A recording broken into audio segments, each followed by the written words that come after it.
Hi everyone, this is me, and today we are going to do chapter 16. We are so close to finish. Seriously, I cannot wait. But since I don't have much time, I can only record for 30 minutes, and I'm not sure how long this chapter is. I'm going to get there very fast. So I want you to like, share, and subscribe, and click on the bell icon so that you can know when I upload the video.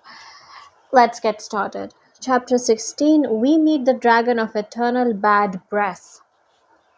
We will never make it, Zoe said. We are moving too slowly. But we cannot leave Ophiutorus. Moo, Bessie said. He swam next to me as we jogged along the waterfront. We had left the shopping center pier far behind. We were heading towards the Golden Gate Bridge, but it was a lot farther than I'd realized. The sun was already dipping in the west. I don't get it. Why do we have to get there at sunset? I said.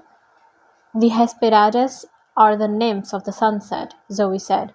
We can only enter the garden as day changes to night. What happens if we miss it? Tomorrow is winter solstice. If we miss sunset tonight, we would have to wait until tomorrow evening, and by then the Olympian Council will be over. We must free Lady Artemis tonight, or Annabeth will be dead, I thought, but I didn't say anything. We need a car, Thalia said. But what about Bessie? I asked. Grover stopped in his tracks. I've got an idea. The Ophiutorus can appear in different bodies of water, right? Well, yeah, he was in Long Island Sound. Then he just popped into water at Hoover Dam, and now he's here. So maybe we could coax him back to Long Island Sound. Then Chiron could help us get him to Olympus. But he was following me. If I'm not there, would he know where he's going? I said. Moo, Bessie said forlornly. I can show him. I'll go with him, Grover said. I stared at him. Grover was no fan of the water. He'd almost drowned last summer in the Sea of Monsters, and he couldn't swim very well with his goat hooves. I'm the only one who can talk to him. It makes sense, Grover said. He bent down and said something in Bessie's ear. Bessie shivered, then made a contented, lowing sound. The blessing of the wild. That should help with safe passage, Grover said. Percy, pray to your dad too. See if he'll grant us safe passage through the seas. I didn't understand how they could possibly swim back to Long Island from California. Then again, monsters didn't travel the same way as humans did. I'd seen plenty of evidence of that. I tried to concentrate on the waves, the smell of the ocean, and the sound of the tide. Dad, help us. Get the Ophiutorus and Grover safely to camp. Protect them at sea, I said. A prayer like that needs a sacrifice, Thalia said. Something big. I thought for a second, then I took off my coat. Percy, are you sure? That lion skin, that's really helpful. Hercules used it, Grover said. As soon as he said that, I realized something. I glanced at Zoe, who was watching me carefully. I realized I did know who Zoe's hero had been. The one who'd ruined her life, got her kicked out of her family, never even mentioned how she'd helped him. Hercules, a hero I'd admired all my life. If I'm going to survive, it won't be because I've got a lion skin cloak. I'm not Hercules, I said. I threw the coat into the bay. It turned back into a golden lion skin flashing in the light. Then, as it began to sink beneath the waves, it seemed to dissolve into sunlight on the water. The sea breeze picked up. Grover took a deep breath. Well, no time to lose. He jumped in the water and immediately began to sink. Bessie glided next to him and let Grover take hold of his neck. Be careful, I told him. We will. Okay, Bessie, we're going to Long Island. It's east, over that way. Moon? Bessie said. Yes, Long Island. It's this island, and it's long. Oh, let's just start. Grover answered. Moo. Bessie lurched forward.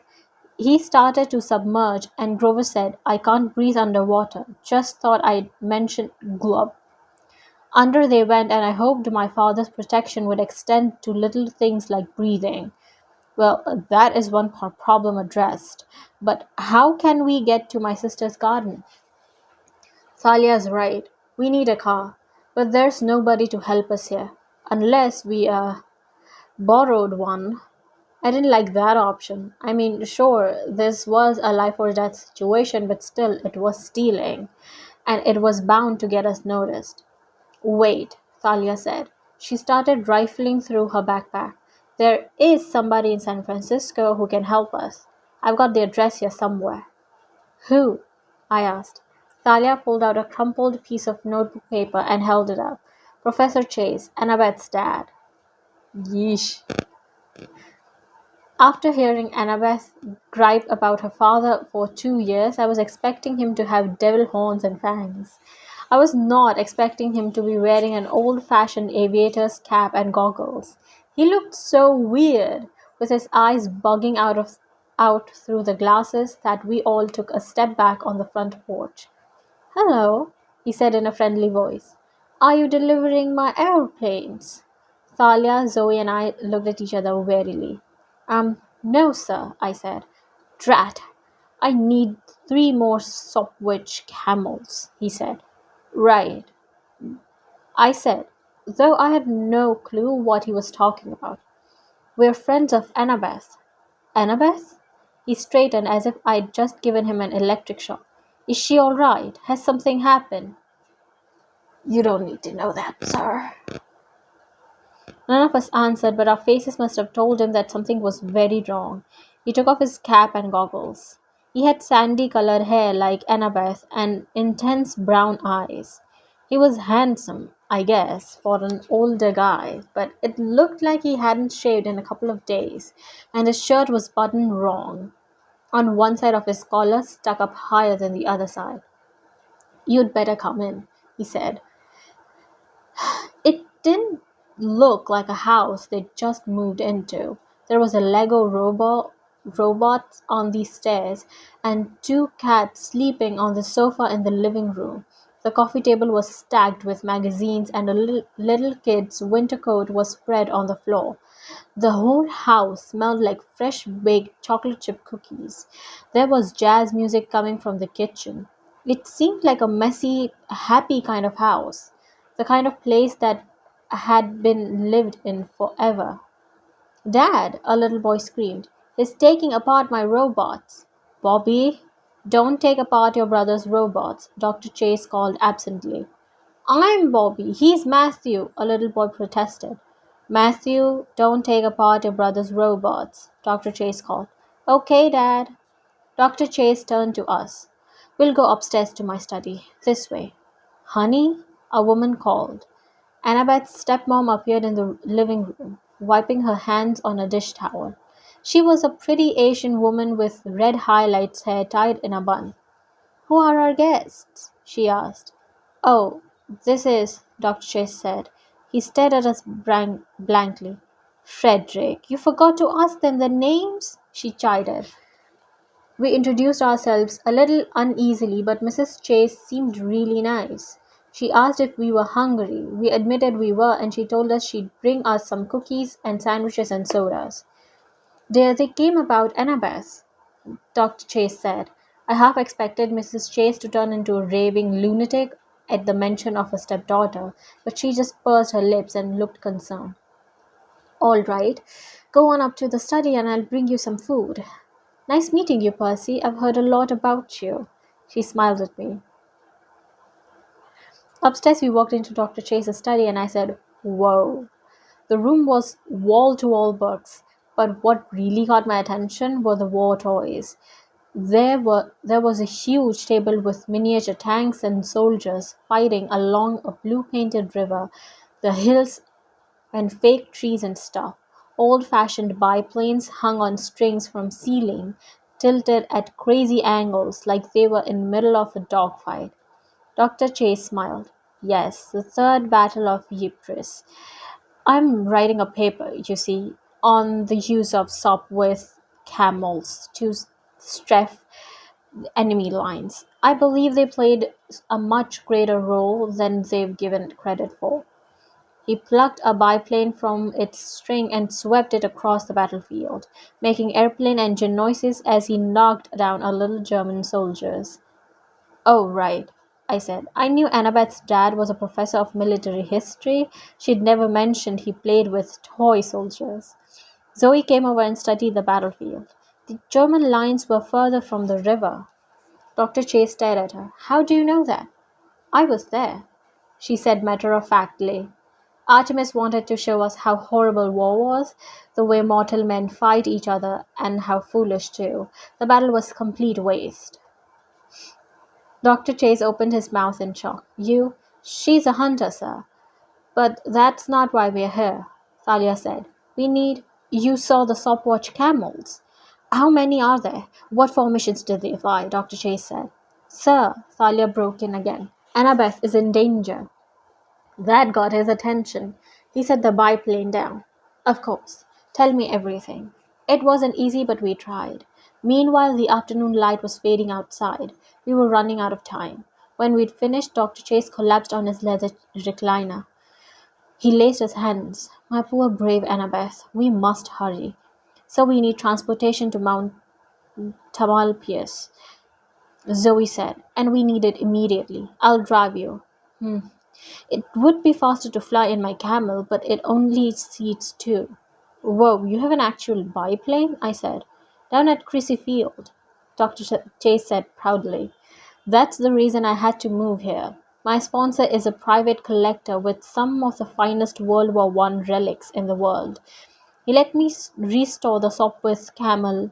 Sir, just a car would be great, Thalia said. And it might be better if we went without you. It's too dangerous. Dr. Chase frowned uncomfortably. Now, wait a minute, young lady.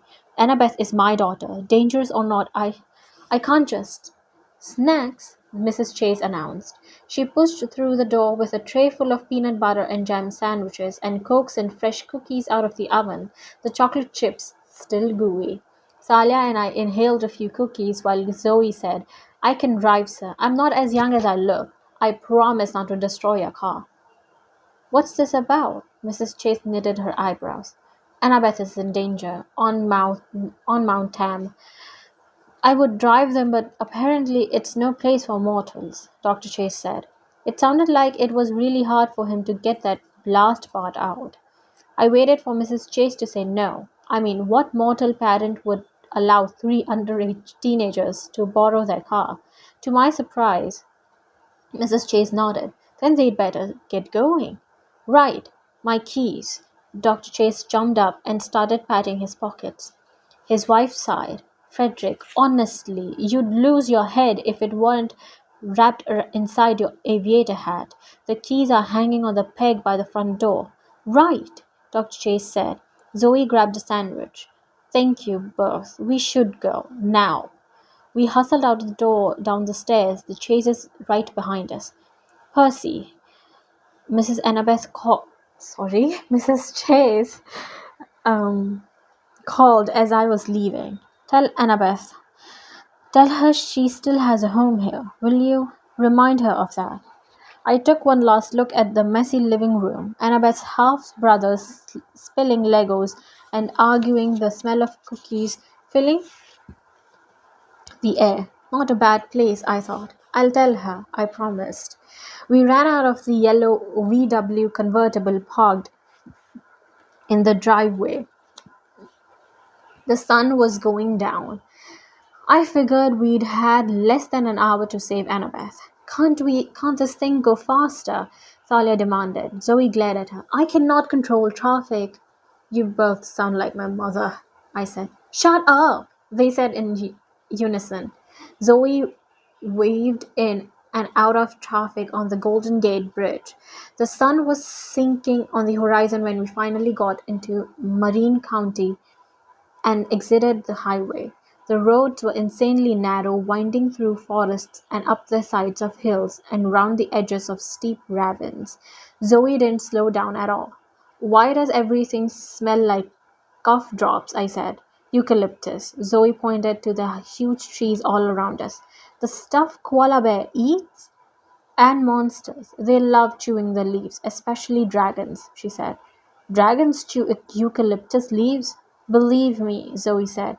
If you had dragon breath, you would chew eucalyptus too. I didn't question her, but I did keep my eyes peeled as we drove. Ahead of us loomed Mount Tamalpais. I guess in terms of mountains, it was a small one, but it looked plenty huge as we were driving towards it.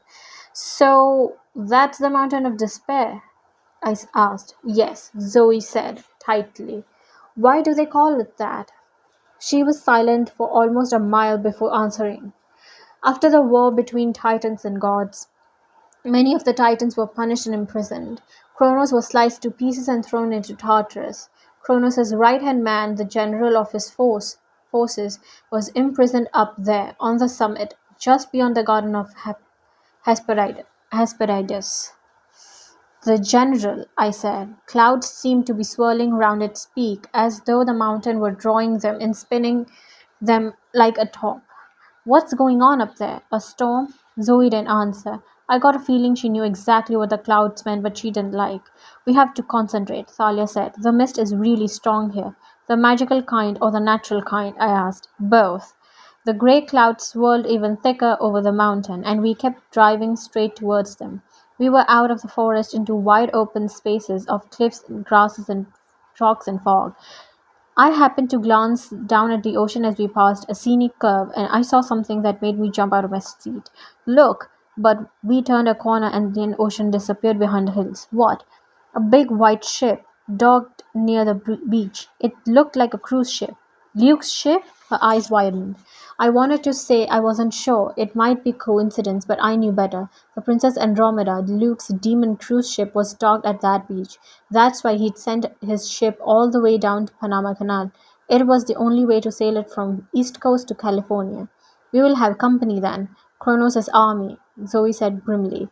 I was about to answer when suddenly the hairs on my back of the neck stood up. Talia shouted, Stop the car, now! Zoe must have sensed something was wrong because she slammed the brakes without question. A yellow VW spun twice before coming to a stop at the edge of the cliff. Out! Thalia opened the door and pushed me hard. We both rolled onto the pavement in the next second. Boom! Lightning flashed and Dr. Chase's Volkswagen erupted like a Canadian yellow grenade. I probably would have been killed by shrapnel except for Thalia's shield, which appeared over me. I heard a sound like metal rain, and when I opened my eyes, we were surrounded by wreckage. One of the VW's doors had impaled itself into the street. The smoke bonnet was spinning in circles. Pieces of yellow metal were strewn across the road. I swallowed the taste of smoke out of my mouth and looked at Thalia. You saved my life. One shall perish by a parent's hand. Curse him. He would destroy me. Me? It took me a second to realize she was talking about her dad. Oh, hey, that couldn't have been Zeus's lightning. But no way. Who's then? I don't know, Zoe said. Kronos' name. Maybe he. Thalia shook her head, looking angry and stunned. No, that wasn't it. Wait, where's Zoe? Zoe, I said. We both got up and ran around the blasted VW. Nothing inside. Nothing either direction down the road. I looked down the cliff. No sign of her. Zoe! I shouted. Then she was standing right next to me, pulling me by an arm. Silence, fool. Do you want to wake Layden? You mean we're here? Very close. Follow me. Sheets of fog were drifting right across the road. Zoe stepped into one of them, and then the fog passed. She was no longer there. Thalia and I looked at each other. Concentrate on Zoe.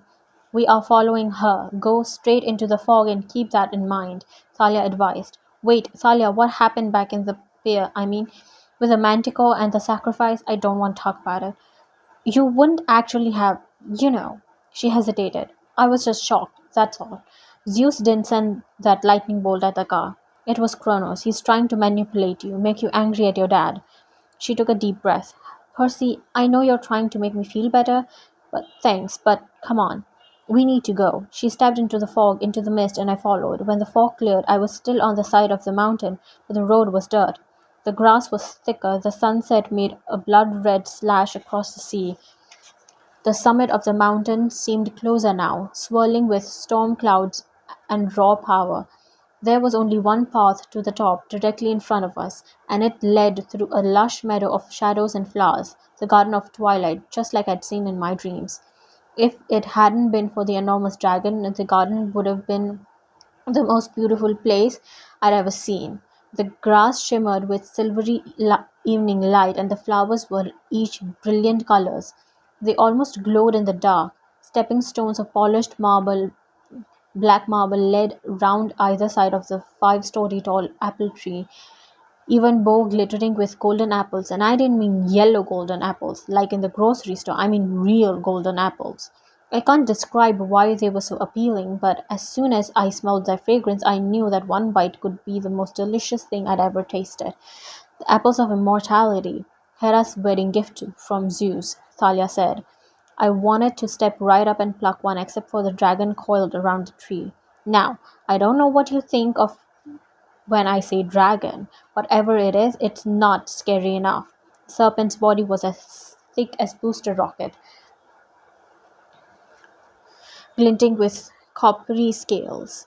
It had more heads than I could count, as if 100 deadly pythons had been fused together. It appeared to be asleep.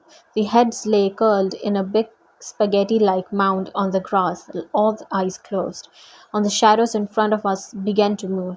There was a beautiful airy singing like voices from bottom of a well. I reached for Riptide, but Zoe stopped my hand. 4 figures shimmered into existence. 4 young women who looked very much like Zoe.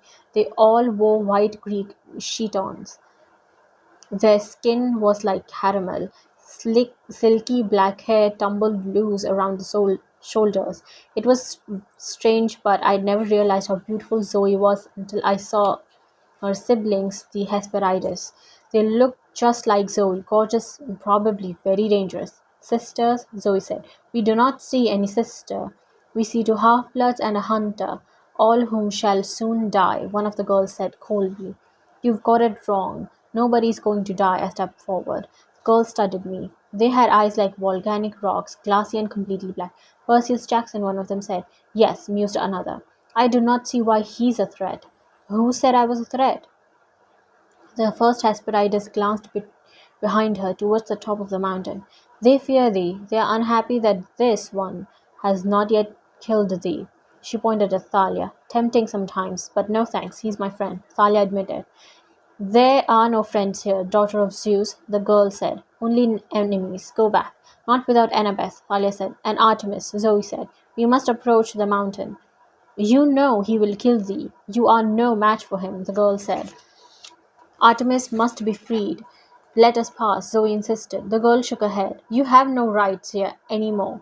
We have only to raise our voices and Ladon will wake. He will not hurt me, Zoe said. No? And what about thy so-called friends? Then Zoe did the last thing I expected. She shouted, Ladon, wake! The dragon stirred, glittering like a mountain of pennies. The Hesperides yelped and scattered. The lead girl said to Zoe, Are you mad? You never had any courage, sister. That is thy problem. The dragon Ladon was rising now, 100 heads whipping around, tongues flickering and tasting the air. Zoe took a step forward, her arms raised. Zoe, don't. You're not a Hesperide anymore. He'll kill you, Thalia said. Ladon is trained to protect the tree. Skirt around the edges of the garden. Go up the mountain. As long as I'm a bigger threat, he should ignore thee. Should. Not exactly reassuring, I said. It is the only way, she said. Even the 3 of us cannot fight him together. Layden opened his mouth. The sound of 100 heads hissing at once sent a shiver down my spine, and that was before his breath hit me. The smell was like acid. It burned my eyes, my skin crawl, and my hair stand on the end. I remember the time a rat had died inside an apartment wall in New York in the middle of the summer. The stench was like that, except 100 times stronger, and mixed with smell of chewed eucalyptus. I promised myself right then that I would never ask a school nurse for another cough drop. I wanted to draw my sword, but then I remembered my dream of Zoe and Hercules and how Hercules had failed in a head-on assault. I decided to trust Zoe's judgment. Thalia went left, I went right. Zoe walked straight towards the monster. It's me, my little dragon, Zoe said. Zoe has come back. Layden shifted forward, then back. Some of the mouths closed, some kept hissing. Dragon confusion. Meanwhile, the Hesperides shimmered and turned into shadows. The voice of the eldest whispered, Fool. I used to feed thee by hand, Zoe continued, speaking in a soothing voice as she stepped towards the golden tree. Do you still like lamb's meat. The dragon's eyes glinted. Thalia and I were about halfway round the garden. Ahead, I could see a single rocky trail leading up to the black peak of the mountain. The storm swirled around it, spinning on the summit like it was the axis of the whole world.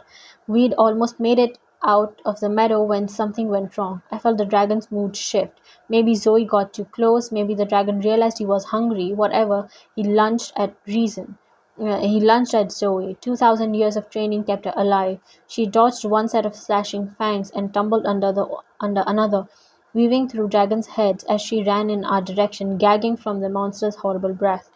I drew Riptide to help. No, run, Zoe panted. The dragon snapped at her. Zoe cried out. Thalia uncovered Aegis and the dragon hissed in pain. In his moment of indecision, Zoe sprinted past us up the mountain and we followed. The dragon didn't try to pursue. He hissed and stomped the ground, but I guess he was well trained to guard the tree. He wasn't going to be lured off, even by the tasty prospect of eating some heroes. We ran up the mountain as the Hesperides resumed their songs in the shadows behind us. Music didn't sound so beautiful to me now, more like soundtrack of a funeral. At the top of the mountain were ruins, blocks of black granite and marble as big as houses. Broken columns, statues and of bronze made looked as though they'd been half melted. The ruins of Mount Orthrus. Thalia whispered in awe. Yes, Zoe said. It was not here before. This is bad. What's Mount Orthrus? I said, feeling like a fool as usual. The Mount Fortress of Titans. In the First War, Olympus and Orthrus were the two rival capitals of the world. Orthrus was. She winced and held aside. You're hurt, I said. Let me see. No, it was nothing. As I was saying, the First War, Orthrus was blasted to pieces. But how is it here? Thalia looked around cautiously as we picked our way through rubble. It moves in the same way the Olympus moves. It's always existed on the edges of civilization, but the fact that it is here, on this mountain, is not good. Why? This is Atlas's mountain, where he holds, Zoe said. She froze. Her voice was ragged in despair. Where he used to hold up the sky. We had reached the summit. A few meters ahead of us, grey clouds swirled in a heavy vortex, making a funnel cloud and almost touched the mountain top, but instead rested on shoulders of a 12-year-old girl with auburn hair and a tattered silver dress, Artemis, her legs bound to the rock with celestial bronze chains. This is what I had seen in my dream. I hadn't been a cavern roof that Artemis was forced to hold. It was the roof of the world. My lady, stop, it is a trap, you must leave now, but Artemis said. Her voice was strained, she was drenched in sweat. I had never seen a goddess in pain before, but the weight of the sky was clearly too much for Artemis. Zoe was crying. She ran forward despite Artemis' protests and tugged at chains. A booming voice spoke behind us. Ah, how touching. We turned. The general was standing there in his brown silk suit. At his side was Luke, a half-dozen Dracnia, bearing the golden sarcophagus of Kronos. Annabeth stood at Luke's side. She had her hands cuffed behind her back, a gag in her mouth, and Luke was holding the point of his sword to her throat. I met her eyes, trying to ask her 1,000 questions. There was just one message she was sending me, though. Run. Luke, Thalia said, snarled. Let her go. Luke's smile was weak and pale. He looked even worse than he had 3 days ago in DC. That is the General's decision, Thalia, but it's good to see you again. Thalia spat at him. General chuckled. So much for old friends. And you, Zoe? It's been a long time. How is my little traitor? I will enjoy killing you. Do not respond. Do not challenge him, Artemis groaned.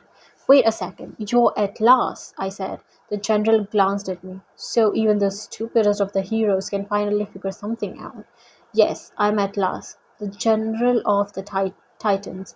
And terror of the gods. Congratulations, I will kill you presently as soon as I deal with this wretched girl. You're not going to hurt Zoe, I said. I won't let you. The general sneered. You have no right to interfere, little hero. This is a family matter. I frowned. A family matter? Yes, Zoe said bleakly. Atlas is my father. Oh my god. I mean, I did say that, didn't I? Way before, when Percy meets and not meets, but when he sees the general, the way his appearance was portrayed, I was immediately like, that is Zoe's daddy. And oh my god, it is. So clearly, it's Zoe who's going to die by the hands of her parent, that is Atlas. And Atlas, shame on you. Hold on to the sky, will ya? I know it's bad, but still. You do something, you get punished. That's how it goes. Anyway, thank you so much for watching. The time is running out and my recording can close up anytime. So thank you so much for watching. I will see you guys tomorrow. Don't forget to like, share, and subscribe. Bye.